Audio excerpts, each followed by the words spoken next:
Did you know that today's high-end cars can have upwards of 1 mile of copper wire in them? Did you know that before the electric headlamp was invented in the late 1800s, automobiles used oil lamps for illumination? That's right, blinker fluid was kind of a thing.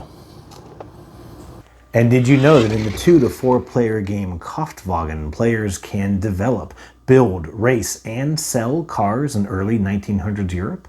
Well, they can't. It does. They can't. It does. In Kraftwagen, players move along an action track with the last player on the track going next. These actions let players hire workers, research advancements, build car bodies and engines, compete in the Grand Prix, and if they're lucky, snatch up talented engineers who can change up gameplay. But in addition to these actions, they can invite buyers with particular interests to the upcoming automobile market and hopefully sell them cars for big colored coin currency.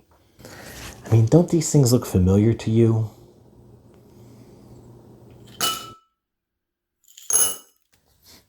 This end-of-round sales event approaches food chain magnate-like levels of complexity as players determine what to sell, who to sell to, for how much, and which of their opponents might wreck their strategies. Also, don't forget, there's always more cars than buyers.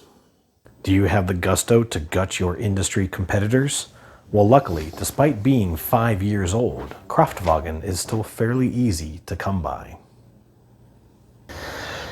2020 has been a bum year for sure. I was lucky enough to be able to pick up a new car, but I also started a new board game channel. It's called Tabletop Toolbox, and I'm looking forward to sharing more thematic and strategic games with you in the near future. Until then, keep them shiny side up.